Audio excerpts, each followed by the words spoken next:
Welcome to the first 10 minutes of Hollow Knight.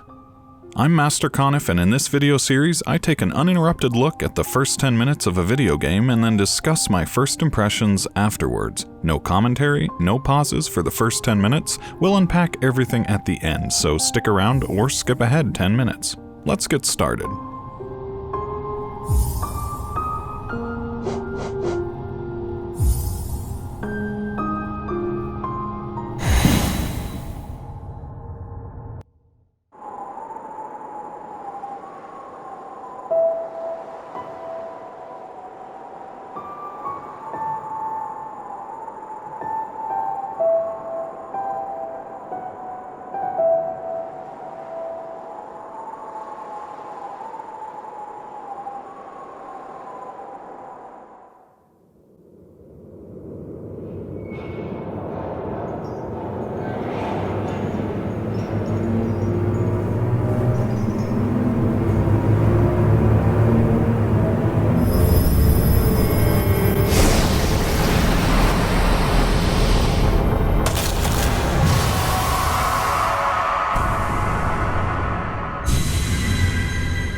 だから遠方の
Goa, nu doai la Mac.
Wow. First of all, can I just say that I love the art direction in this game?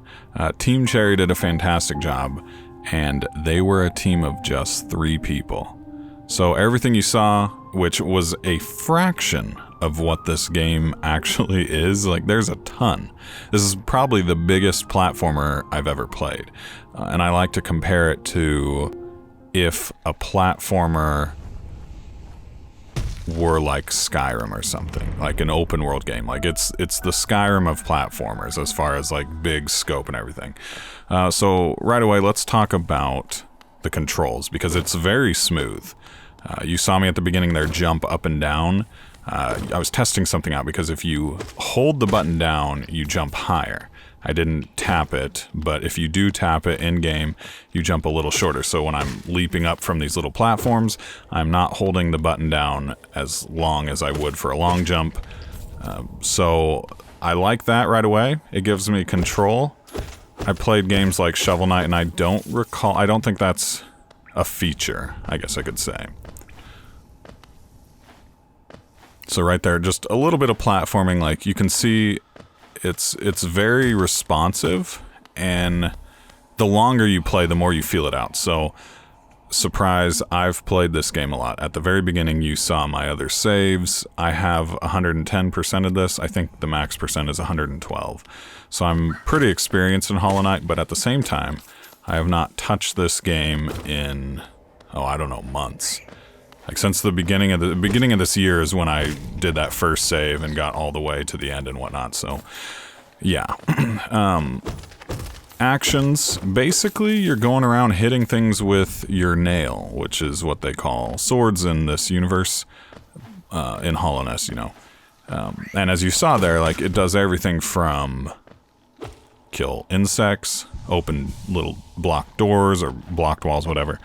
But it also opens up containers. Right here, it's going to open up, this is like, I don't remember what it's called, but it gives you extra health as you see at the top.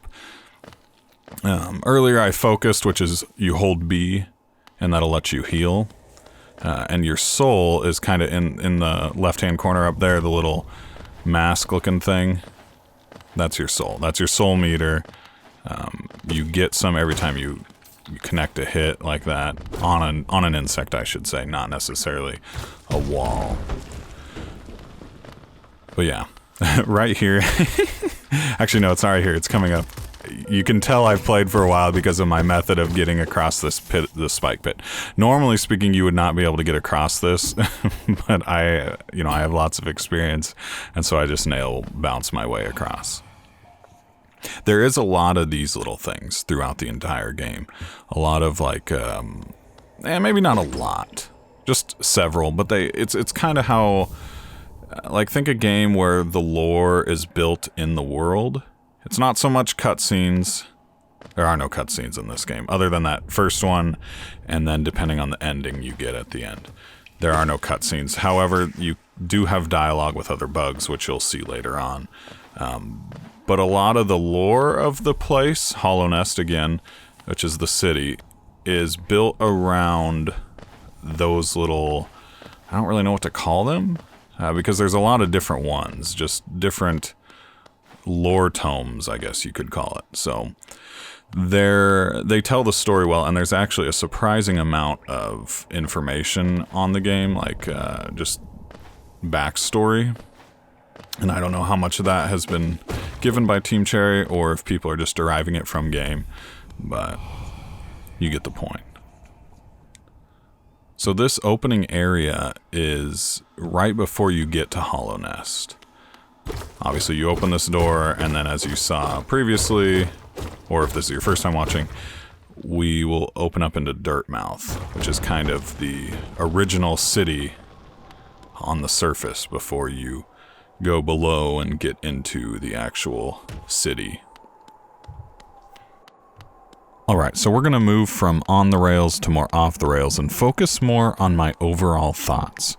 From the first 10 minutes, you get all the basics: jump, move, explore, fight. That's the premise of the whole game. And now that may seem simple, and it may seem a little lame, but let me tell you, it's far from that. Back to the first 10 minutes though, we're getting a feel for what we're going to spend most of the game doing: exploring the world around us.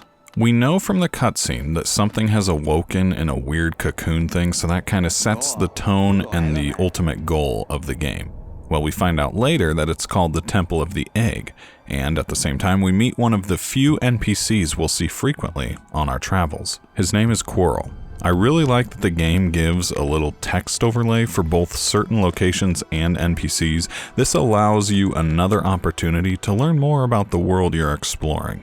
Now, I think it's prudent that we talk a bit about the difficulty. I will say the first 10 or maybe even 20 minutes of gameplay, it might look a bit easy. If you're even remotely cautious and you take your time, the Forgotten Crossroads, which is that first area directly under Dirtmouth, is not going to pose much of a challenge. However, there are several areas in the game, all vastly different in art design and in difficulty, and in the different enemies you're going to encounter in these areas.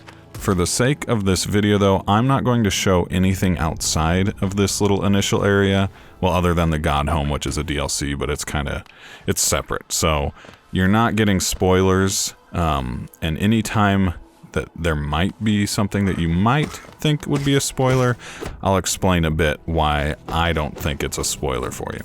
Anyway, because part of the excitement of this game, and this is why I'm not going to give spoilers, is discovering each of these locations for yourself. Alright, back to difficulty. The game is hard.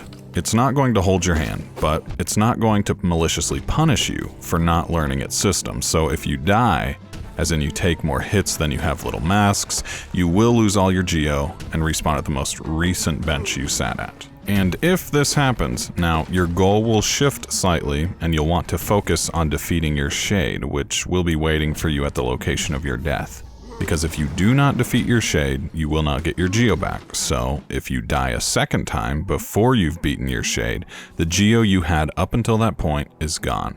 Now I know right away that may seem overwhelming or a bit much or hardcore, whatever type of word you want to put on it, but in my entire time playing Hollow Knight, I've only had this happen once.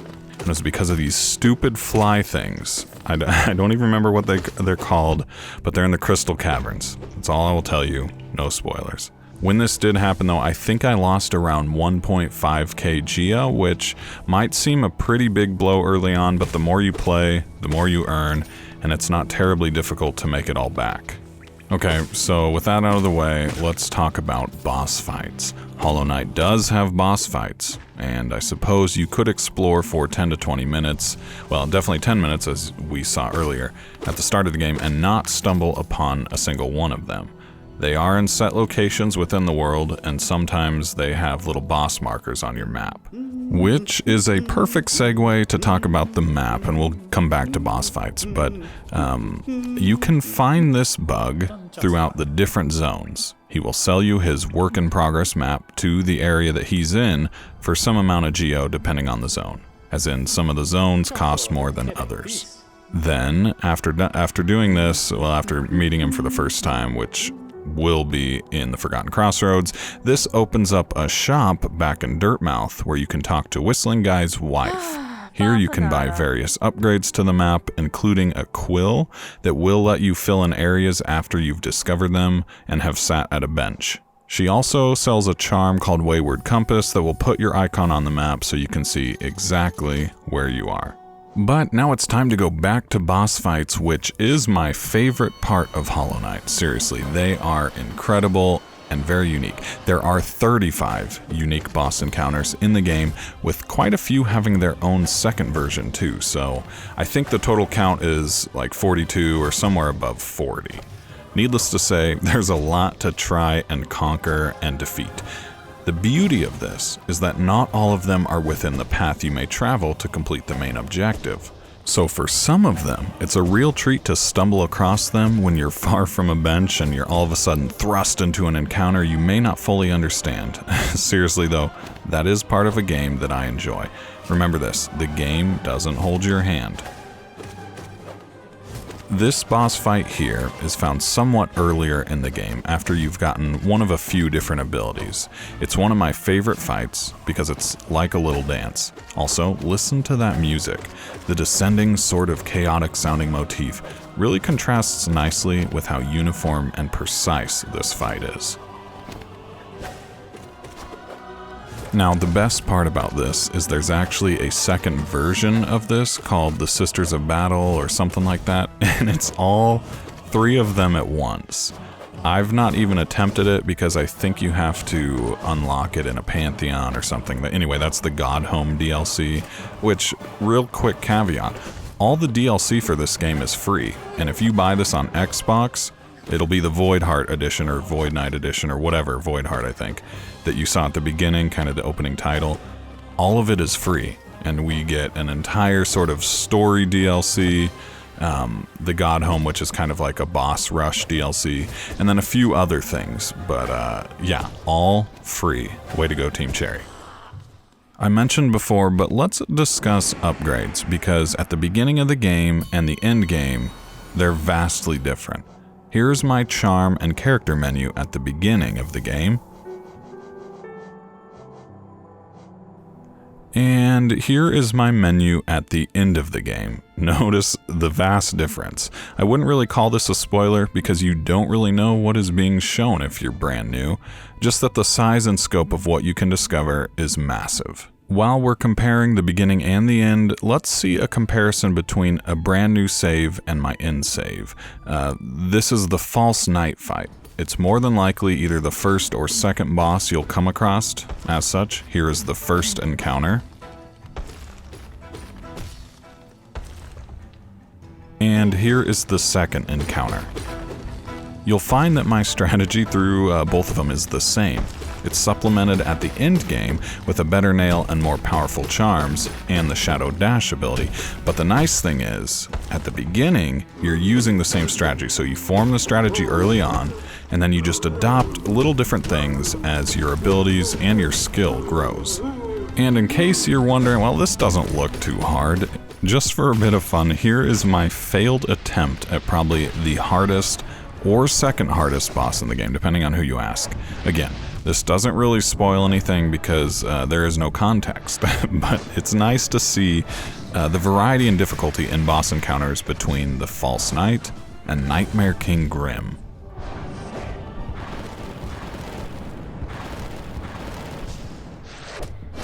At the end of the day, Hollow Knight is a brilliant platformer. I could go on and on about it, but simply put, there's really nothing quite like it. It's an open-world, combat-oriented 2D platformer. That's also a tongue twister. I can honestly say that I had never played anything quite like this, not in my childhood and not in my adult life. Hollow Knight is special. It draws you in after just a few minutes and keeps you engaged long after you've delved far deeper than the Forgotten Crossroads. So, should you buy, try, or avoid this title? I can say with 100% confidence, this is a buy. Now, maybe the success of this game for you will be on how well you enjoy platformers or everything you've just seen. And maybe you've never really given platformers a fair try, or at least not since the Mario days. In my opinion, this is the best 2D platformer on the market. Oh, and if you're a bit miffed at me that I keep recommending this as a platformer over and over again, and that the platforming in this game footage looked a little weak, why don't you look up the Hollow Knight Path of Pain? Then we'll talk. No matter what platform you play on, Switch, PS4, Xbox, PC, go get it and start your adventure in Hallownest. Thank you so much for watching this video. If you enjoyed it and would like to see more videos like it, please leave me a comment down below letting me know what you think.